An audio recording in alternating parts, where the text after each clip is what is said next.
about last week where he has played a little bit better. What a pass by Rondo. That might be the dagger. Why not? Why can't I be the MVP of the league? Why can't I be the best player in the league? The Lakers repeat back-to-back titles. The LA Lakers, the 2010 NBA champions.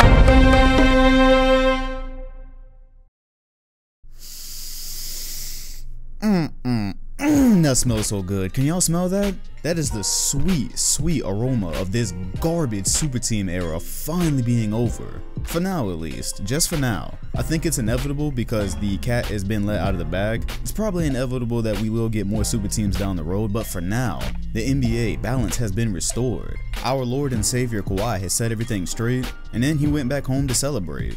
So, for the time being that the NBA is balanced and there is more than one team that can actually win the championship, I think Sports Betting Dime may be of great use to a lot of you. Sports Betting Dime offers up-to-date game previews, analysis, and odds, along with individual team pages, making it easier than ever to track your favorite team's past success and current chances to win come game day. Their proprietary championship trackers cover every major league and more, and to add on to that, they're updated as soon as the odds are, meaning you never have to wait or wonder who has the best shot at taking home the title. Whatever the breaking news, trade deal, or signing, Sports Betting Dime's got it covered. I'll touch on this a bit more later in the video. So let's talk about the super team era that engulfed a lot of the 2010s. Talk about where it started, what it was like to go through it, how it ended. There's a lot of dynamics there to discuss, and I think it makes for a great 2010s video. First of all, where the super team era actually started. What started all of this? How did we get to a day where we had the Warriors with DeMarcus Cousins on it, which was, it looked a lot more dangerous than it actually turned out being, but I think we all know had there have been health there, yeah, it probably would have been as cataclysmic as we all predicted. So there's a lot of debate about where it started, but I don't really see how, honestly. The super team era as we know it, the one that we experienced throughout the 2010s, what influenced all that started with the 2008 Celtics. See, what you've got to look at here is where it actually became a trend versus where super teams were just kind of popping up here and there. So I'll give you a good example. 2004, the Lakers, they attempted a super team, right? They already had Kobe and Shaq, and they retooled by signing Gary Payton and Karl Malone, who were a little bit older at the time, but if Karl Malone had have actually stayed healthy, that was a really good team when they had everybody there. So that was an attempt at it, but it didn't set off like this arms race that ruined the whole 2000s where teams just kept getting more and more powerful. They popped up, they were there for a year, injuries happened, and it went away. So then that probably sparks the question about what is a super team, because one thing that happened throughout the 2010s is that people had this horrible habit of calling any team that played great basketball a super team, when that's not what a super team is. And the craziest thing about it is, having been watching basketball since the early 2000s, mid 2000s, you remember watching these teams, you remember watching all the media coverage, and there wasn't like this big frenzy of this being a super team that has ruined the league. Yet you have discussions about that same team 10 years later, and all of a sudden they're called a super team. The other thing that people will do, they will say, hey, what happened in the 2010s is no different. Look what we had in the 80s. The Celtics and Lakers dominated the 80s, and those would probably be classified as super teams. If you look at the Showtime Lakers, you had Magic, Worthy, Kareem, a ton of supporting pieces. A team built like that today would probably be classified as a super team. But since most of those players were drafted there, it's not paid attention to as much because we didn't see James Worthy on his own team before he played with Magic. But okay, that's why I went back to the 80s, because that's where I want to show you what the difference is between what happened in the 2010s versus any other time that we've had super teams in the league. So right off the bat, the difference is the teams that we started getting, they were manufactured. They were put together through the offseason. They were constructed through trades, through free agency, through many years of plotting. That's one thing that you saw progress as the 2010s went on. You started seeing players maybe wanting to play together in the future in their career. But when you actually take a look at what happened, a lot of this was a response from what happened in 2008. It was like dominoes. So the Celtics started off, during that summer they already have Paul Pierce. They're looking for trades because if they don't find somebody to pair with Paul Pierce, they're probably about to blow it up. But they do. They're able to trade for Ray Allen. The Wolves were already looking for a potential suitor for Kevin Garnett, but KG originally did not want to go to Boston. Once Ray Allen went there, he looked at that as a realistic destination. Trade happens, boom, you have a big three, you instantly have a title favorite, but this is the difference, right? This is the difference. This is like the first iteration of the super team that we would see throughout the 2010s. See, when they all paired together, they were already pushing 30 years old. So that's why a lot of people might look at the 08 Celtics and just that core overall as a disappointment, because now you see people saying, oh, this team milks their 08 title and this and that, and they weren't even that great. But it's different. They didn't all get together when they were 24, 25 years old. They were all either at the peak of where they were going to be or starting to look downwards. So of course you have Kevin Garnett get injured the very next year. Ray Allen ages out over time. Paul Pierce slows down a little bit. That 1 year in 08, that was their best year together. That's when the whole gang was, that's when they were what we all expected them to be. So they did slow down, but however, by the time 2010 came around, it was still clear that when they were healthy, they were still the clear and top power in the Eastern Conference. Being that the East was already coming out of a weak era as it was, you had guys like LeBron James, Dwayne Wade, and Chris Bosh who were each superstars on their own teams, but their supporting cast were not that great, or definitely not great enough to compete with a team like the Celtics. So what do? It's 2010, the Celtics go back to the NBA Finals, they get within one game of winning their second championship in 3 years, and they're looking like if they keep retooling and other guys aren't going to do anything about this in the Eastern Conference, they might keep going for some time.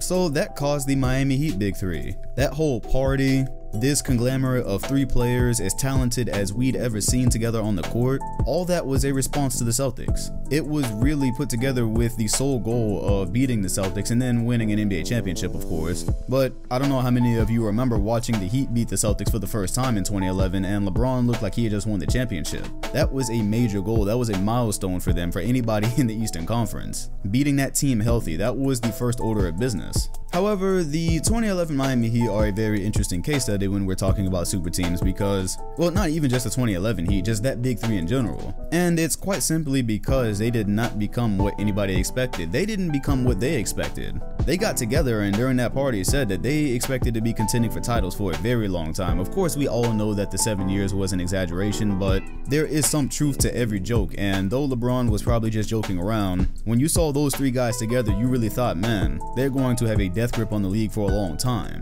However, what was exposed during the 2011 finals is that no matter how good any three guys are in the same team, you have to have some resemblance of a supporting cast. Meaning, a prime LeBron James, Dwayne Wade, and Chris Bosh was not going to get it done if your next best players were Eddie House, Zydrunas Ilgauskas, and Joel Anthony. You needed real support pieces, not just names that filled out a roster. So the Miami Heat, they got gradually better and worse at the same time, if that makes any sense. They got better because, again, in 2012, they went out and nabbed Shane Battier. 2013, they go and get Ray Allen, and that was crazy because a lot of y'all don't remember. Yes, Ray Allen was declining, but he was still a part of the Big Three Celtics. He was still a starter there. He was still an integral piece to that. So to see him go on to the Miami Heat, who they're still known as the Heatles at that time, Dwayne Wade had not really started a decline yet, or a very steep decline. It was like, good God, really? We're gonna have to deal with this? Do y'all remember using the Miami Heat in NBA 2K13, or when you had to play somebody who was using the Miami Heat? That was insanity.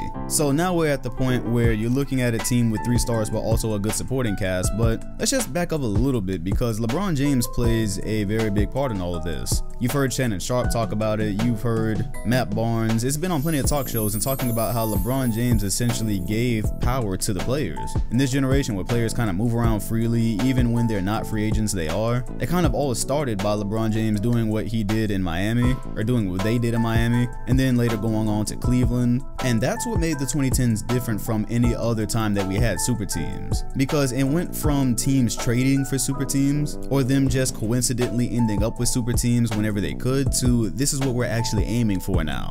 Case in point, 2013, the Lakers tried it. They really tried it. By that time, it had been proven that the Big Three formula worked, the super team formula worked. The Celtics had been to 2 finals and won a championship. The Heat had been to 3 finals and went back to back. So at that point, the Lakers, they saw Dwight Howard was going to be a free agent soon. They dealt for him. They dealt for Nash because Phoenix and him were going a different way. that was the arms race part of all this. Because before that, the Lakers were attempting to get Chris Paul, and Chris Paul was the hottest item on the market to try to make a big three actually. The Lakers had something like Chris Paul, Kobe, and Dwight in mind. The Knicks wanted Carmelo Anthony, Stoudemire, and Chris Paul. But as we all know, Chris Paul was actually dealt to the Clippers, which didn't make a whole lot of difference in their fortunes. So the Los Angeles Clippers struggled hard and often throughout the 2010s, but according to our sponsor, Sports Betting Dime, after having added both Kawhi Leonard and Paul George, they are now the favorites to win the 2020 NBA championship. Apparently, they've come a long way from the days of the Clippers curse.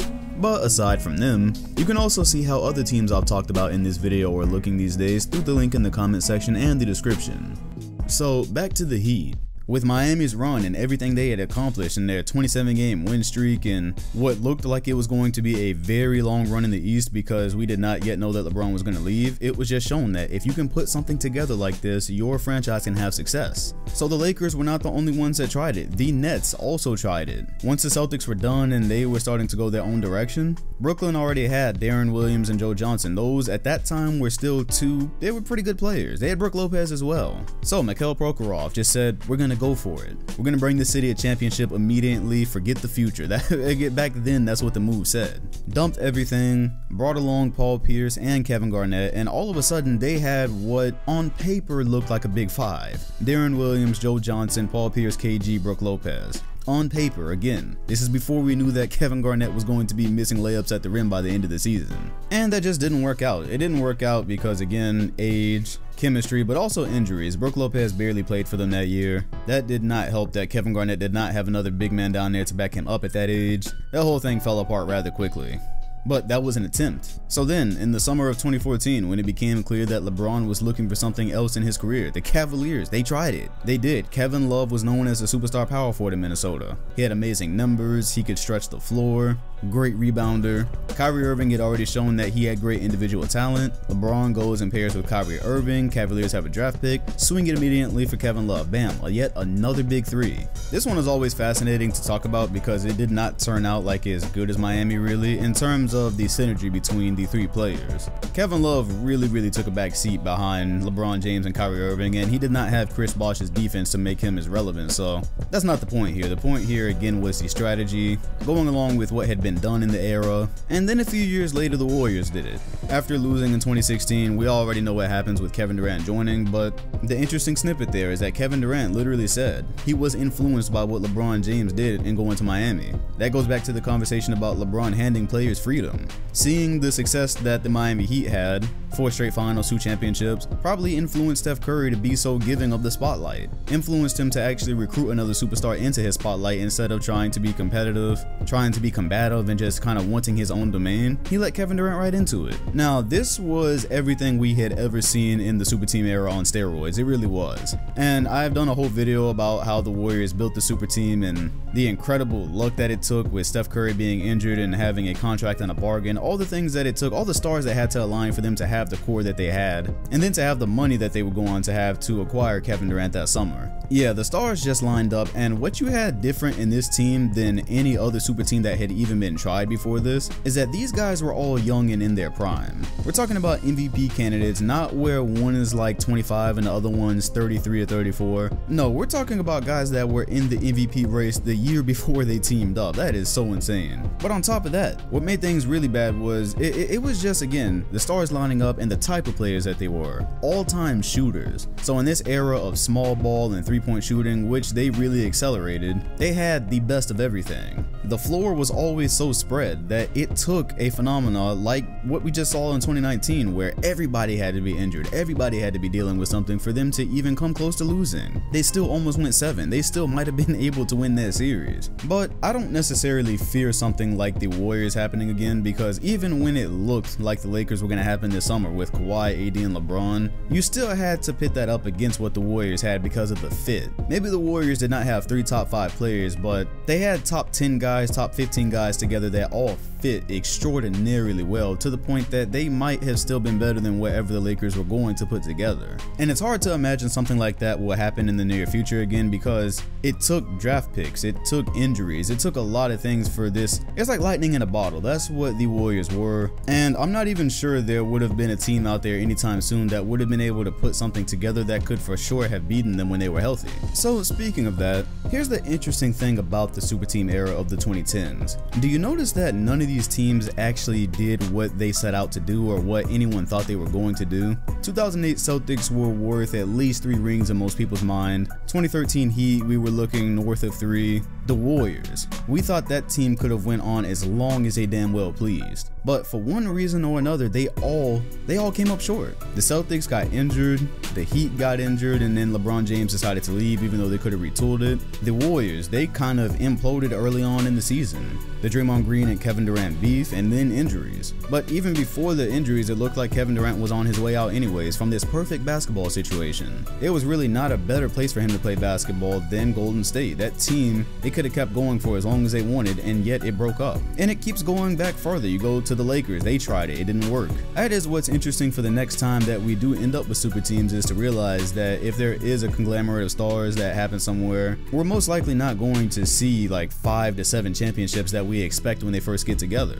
It's just like Steve Kerr said, winning a championship takes a lot out of these teams. Going for a certain amount of time takes a lot out of them, so what we see on paper is rarely ever what actually ends up materializing. And thank God the Lakers didn't materialize, right? Because they were trying it again. They really tried it. Kevin Durant leaves the Warriors. Finally, the NBA is at peace, because without KD on the Warriors, there really was no other serious big 3 around the league. There's no other super team around the league. And as soon as that happens, the Lakers are looking at adding Kawhi Leonard to Anthony Davis and LeBron James. Now, that would have definitely been the most powerful 3 players we've ever seen together, bar none.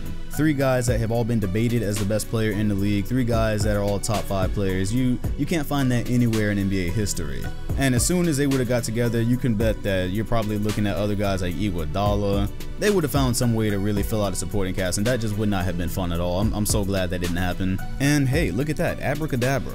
We are out of the super team era for now. Kawhi Leonard, he had a choice, and thank God he's competitive, or he wanted, you know, more of his own light, whatever it was that led him to really pursue the Clippers and to have them get a second star when he could have easily played in Los Angeles with the big 3. Now we have what's closer to the NBA that I actually grew up with. The NBA where there is no clear-cut team, even if there is a big 3 out there, because again, after Kevin Garnett got injured, Celtics had their big 3, but they were never really clear-cut again. You had great teams everywhere, you had duos, and that's exactly what we have now. KD and Kyrie in 2021, when he returns from his Achilles. Kawhi Leonard and Paul George are right across the hall from LeBron James and Anthony Davis. The Jazz have put together an amazing team. The Warriors are still in it, despite Kevin Durant leaving. Despite the fact that Klay Thompson probably won't be back till around March. They're probably still going to be in it now. The league is wide open, teams are more or less even. Nobody has a clear and dominant upper hand. And this is how the NBA is supposed to be. Look, you can argue that parity has been garbage throughout the NBA's history because so few franchises have most of the championships. You can argue that there's always a dominant team of every era and a team that you expect to be in the finals, but we should all be able to agree there was nothing like the end of the 2010s. From 2017 to where we are now, there was nothing like that. There was nothing like the 2010s overall, where we were constantly seeing teams trying to form super teams over and over again. The Lakers three-peating with Kobe and Shaq is different from the 73-9 Warriors going out and adding an MVP player to dominate the NBA. It's not the same thing. That's a false equivalency. Another false equivalency would be the San Antonio Spurs throughout the 2000s. They won multiple championships, so people would argue, oh, same team was winning all the time. Wasn't that boring? No, it wasn't. The Spurs were a great team, a great fundamental team that played great basketball, but they were constantly challenged. The Suns could have beat them. The Mavs could have beat them. There was always a question coming into every year in the NBA of who was going to be in the finals and who was going to win it. It was never a thing where you looked at each conference and said that team is definitely going and they're most likely going to win it. That's not what it was. Equating the Spurs dynasty of the 2000s to the Warriors in the end of the 2010s, false equivalency, absolutely not the same thing.